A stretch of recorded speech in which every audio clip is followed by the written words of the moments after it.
2 Samuel 18. David passa en revue le peuple qui était avec lui, et il établit sur eux des chefs de milliers et des chefs de centaines. Il plaça le tiers du peuple sous le commandement de Joab, le tiers sous celui d'Abishai, fils de Tseruja, frère de Joab, et le tiers sous celui d'Ataï de Gath. Et le roi dit au peuple, moi aussi je veux sortir avec vous. Mais le peuple dit, tu ne sortiras point, car si nous prenons la fuite, ce n'est pas sur nous que l'attention se portera, et quand la moitié d'entre nous succomberait, il n'y ferait pas attention. Mais toi, tu es comme 10 000 de nous. Et maintenant, il vaut mieux que de la ville tu puisses venir à notre secours. Le roi leur répondit, je ferai ce qui vous paraît bon. Merci pour David qui s'est soumis, Seigneur mon Dieu, au conseil, Seigneur mon Dieu, de ceux qui voulaient son bien et sa protection. Amen. Et le roi se tint à côté de la porte pendant que tout le peuple sortait par centaines et par milliers. Seigneur, on voit combien cette affaire familiale a dérapé, Seigneur, au drame, Seigneur. Et tout cela, Seigneur mon Dieu, venu à cause, Seigneur, du péché avec Bathsheba, Seigneur.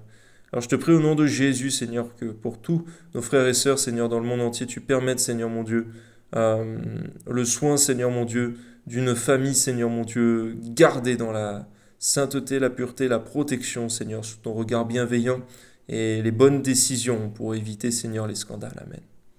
Le roi donna cet ordre à Joab, à Abishai et à Itaï, pour l'amour de moi, doucement avec le jeune Absalom. Et tout le peuple entendit l'ordre du roi à tous les chefs au sujet d'Absalom. Le peuple sortit dans les champs à la rencontre d'Israël, et la bataille eut lieu dans la forêt d'Éphraïm. Là, le peuple d'Israël fut battu par les serviteurs de David. Il y eut en ce jour une grande défaite de 20 000 hommes.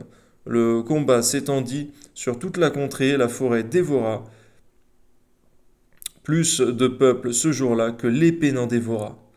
Seigneur, on voit par là, Seigneur, que la forêt, Seigneur mon Dieu, a dévoré, Seigneur, plus d'ennemis de David que ceux qui maniaient l'épée, Seigneur. On voit par là que tu étais largement avec David, Seigneur. Et à chaque fois, Seigneur, c'est vrai que nous menons des combats, Seigneur, spirituels. Tu agis beaucoup plus que nous n'agissons, Seigneur. Tu es bon, Seigneur mon Dieu. Merci. Donne-nous toujours, Seigneur, de marcher, Seigneur, dans ton approbation, afin que ta puissance agisse toujours avec nous. Sois béni, Père. Donne-nous de rester obéissants à toutes tes voies, Seigneur, à ta parole. Amen. Absalom, se trouvant en présence des gens de David, il était monté sur un mulet. Le mulet pénétra sous les branches entrelacées d'un grand térébinthe, et la tête d'Absalom fut prise au térébinthe. Il demeura suspendu entre le ciel et la terre, et le mulet qui était sous lui passa outre. On voit par là aussi, Seigneur, que c'est encore, Seigneur mon Dieu, cette forêt, Seigneur mon Dieu, qui a attrapé Absalom, Seigneur. On voit par là, Seigneur, que c'est comme si toi-même, Seigneur, tu le tenais, Seigneur mon Dieu, par le cou. Et que, celui qui l'avait livré, c'était toi, Seigneur. Tu avais clairement livré Absalom, Seigneur mon Dieu, aux mains de Joab, Seigneur. Alors, garde-nous, Seigneur, d'avoir cet esprit de révolte qu'a eu Absalom, Seigneur. Peu importe la cause, justifiée ou non, Seigneur. Garde-nous, Seigneur mon Dieu, de nous lever contre tes serviteurs. Amen. Un homme ayant vu cela vint dire à Joab, voici, j'ai vu Absalom suspendu à un térébinthe. Et Joab dit à l'homme qui lui apporta cette nouvelle, tu l'as vu? Pourquoi donc ne l'as-tu pas abattu sur place? Je t'aurais donné 10 000 cycles d'argent et une ceinture. Mais cet homme dit à Joab, quand je pèserai dans ma main 1000 cycles d'argent, je ne mettrai pas la main sur le fils du roi, car nous avons entendu cet ordre que le roi t'a donné, à toi et à Abishai et à Itaï. Prenez garde chacun au jeune Absalom, et si j'eusse attenté perfidement à sa vie, rien n'aurait été caché au roi, et tu aurais été toi-même contre moi. Joab dit, je ne m'arrêterai pas auprès de toi. Et il prit en main 3 javelots et les enfonça dans le cœur d'Absalom, encore plein de vie, au milieu du térébinthe. On voit, Seigneur, c'est vrai que Joab avait le choix entre laisser la vie ou alors condamner le jeune Absalom. Et on voit quel a été son choix, on voit combien, Seigneur, lui-même haïssait certainement, Seigneur mon Dieu, cet esprit de révolte. Et combien, Seigneur mon Dieu, il ne voulait pas faire de quartier ni de compromis, Seigneur. Mais toutefois, il avait désobéi aussi au roi. Donne-nous, Seigneur, aussi la sagesse, Seigneur, bien que le zèle soit ardent pour te servir. Amen. 10 jeunes gens qui portaient les armes de Joab entourèrent Absalom, le frappèrent et le firent mourir. Joab fit sonner de la trompette et le peuple revint, cessant ainsi de poursuivre Israël, parce que Joab l'en empêcha. Ils prirent Absalom, le jetèrent dans une grande fosse au milieu de la forêt, et mirent sur lui un très grand monceau de pierres.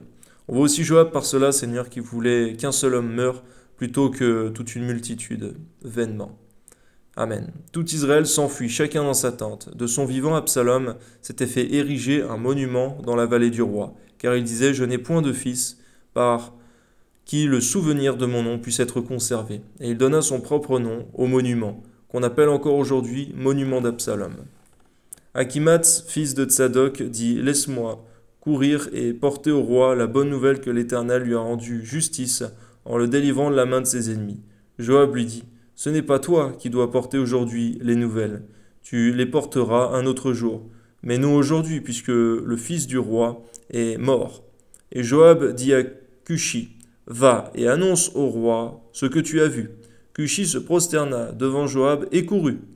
Achimath, fils de Tsadok, dit encore à Joab « Quoi qu'il arrive, laisse-moi courir après Cushi. » Et Joab dit « Pourquoi veux-tu courir, mon fils? Ce n'est pas un message qui te sera profitable. » Seigneur, on voit combien Joab, Seigneur mon Dieu, était sage et bien réfléchi dans tout ce qu'il faisait.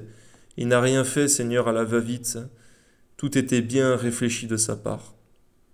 Amen. Quoi qu'il arrive, je veux courir, reprit Achimath. Et Joab lui dit, cours.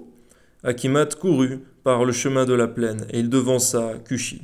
David était assis entre les deux portes, la sentinelle alla sur le toit de la porte vers la muraille. Elle leva les yeux et regarda, et voici un homme courait tout seul. La sentinelle cria et avertit le roi. Il dit, s'il est seul, il apporte des nouvelles. Et cet homme arrivait toujours plus près. Le sentinelle vit un autre homme qui courait. Elle cria au portier, voici un homme qui court tout seul. Le roi dit, il apporte aussi des nouvelles. Et on voit combien le discernement de David était affûté aussi, Seigneur. Que ton nom soit béni, Père, Amen. La sentinelle dit, la manière de courir du premier me paraît celle d'Achimath, fils de Tsadok. Et le roi dit, c'est un homme de bien, et il apporte de bonnes nouvelles. Et on voit combien à ce moment-là, Seigneur, c'était une bonne nouvelle, certes, mais David ne savait pas combien, Seigneur, ça allait bien déchirer son cœur. Achimath cria, et il dit au roi, tout va bien. Et il se prosterna devant le roi, la face contre terre, et il dit, béni soit l'Éternel, ton Dieu, qui a livré les hommes, qui levaient la main contre le roi, mon Seigneur. Le roi dit, le jeune homme Absalom est-il en bonne santé? Achimath répondit, j'ai aperçu un grand tumulte au moment où Joab envoya le serviteur du roi, et moi, ton serviteur, mais je ne sais pas ce que c'était. Je ne sais ce que c'était. On voit combien Joab était sage, Seigneur mon Dieu, et ne voulait pas annoncer de suite la mort d'Absalom. Et le roi dit, mets-toi là de côté. Achimath se tint de côté. Aussitôt arriva Cushi, et il dit, que le roi mon Seigneur apprenne la bonne nouvelle. Aujourd'hui l'Éternel t'a rendu justice en te délivrant de la main de tous ceux qui s'élevaient contre toi. Le roi dit à Cushi, le jeune homme Absalom est-il en bonne santé? Cushi répondit, qu'il soit comme ce jeune homme, les ennemis du roi mon Seigneur et de tous ceux qui s'élèvent contre toi pour te faire du mal. Alors le roi, saisi d'émotion, monta dans la chambre au-dessus de la porte et pleura. Il disait en marchant, mon fils Absalom, mon fils Absalom, que ne suis-je mort à ta place, Absalom, mon fils, mon fils.